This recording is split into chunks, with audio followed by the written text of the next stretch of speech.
नमस्कार साथियों, मैं लव पांडे सार्थक टीचर अकेडमी में आप सभी का हार्दिक स्वागत, अभिनंदन एवं वंदन करता हूं। जैसा कि अभी 2 दिन में हम लोगों ने सीटेट में पियाजे के प्रमुख संप्रत्यय पढ़ रहे थे और कल मैंने आपसे वादा किया था कि सीटेट में जो सबसे अधिक बच्चों को या छात्रों को परेशान करता है वह कथन और कारक।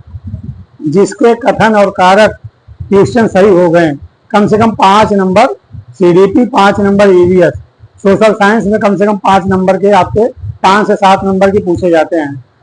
तो जिसके कथन कारक सही हो गए वही बच्चा 25 या 25 प्लस सीटेट में ला सकता है, अन्यथा के स्थिति में आप लोग 18, 20, 22 तक सीमित हो जाते हैं। इसलिए कथन कारक को हम लोग समझना नहीं चाहते, केवल 2 मिनट आप ध्यानपूर्वक सुनेंगे कथन कारक का क्वेश्चन। आज से आप लोगों का टेंशन खत्म, देखते ही आप कथन और कारक को एकदम सही कर लेंगे। जैसे पेपर में 2 दिया रहता है, एक कथन और एक कारक, उसको आप 2 मान करके अलग अलग कथन और कारक को एक साथ मत पढ़िए, दोनों को अलग अलग पहले पढ़िए और देखिए कि जो पहला कथन मेरा दिया है क्या वह कथन सही है। यदि आपका वो कथन सही है तो आप नीचे वाले कारण में चले जाइए, जो कारण बताया है। यदि कारण भी सही है तब या कारण गलत है तो आपको आसानी हो गई कि कथन ये सही है, कारण आप गलत है, या कथन आपका गलत है और कारण जो आपका है वह सही है, तो आप लिख देंगे कि कारण सही है और कथन गलत है।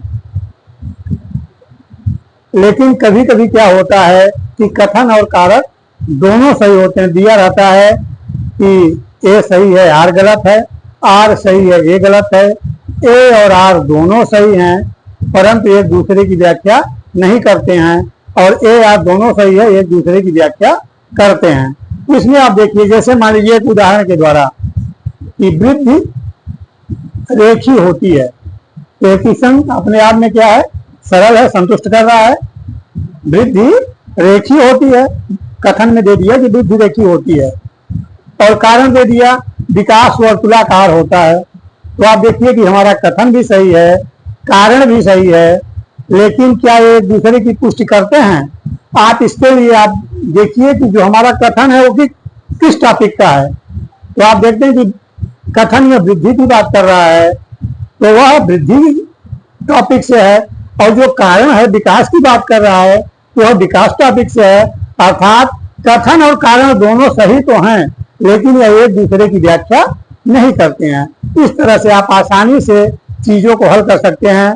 और बीच में जब कभी लंबा कोई कथन या कारण दे तो कथन को पढ़िए और कारण की जगह जहां से कथन आपका टॉपिक खत्म होता है वहीं क्योंकि लगा करके कारण को पढ़ लीजिए, आप एकदम स्पष्ट हो जाएगा। यदि दोनों में कोई गलत हो गया तब तो आप एकदम तुरंत इजी वे में मार देंगे कि जो भी सही है उसको लिख दीजिए सही, कि ये सही है, आर गलत है, या आर सही है, ये गलत है। लेकिन अब यदि आपके दोनों कथन सही हैं तो आप और एक दूसरे की व्याख्या करते हैं। जैसे वृद्धि के बारे में दे दिया तो दोनों टॉपिक यदि वृद्धि के हैं तब तो एक दूसरे की सही व्याख्या हो जाएगा।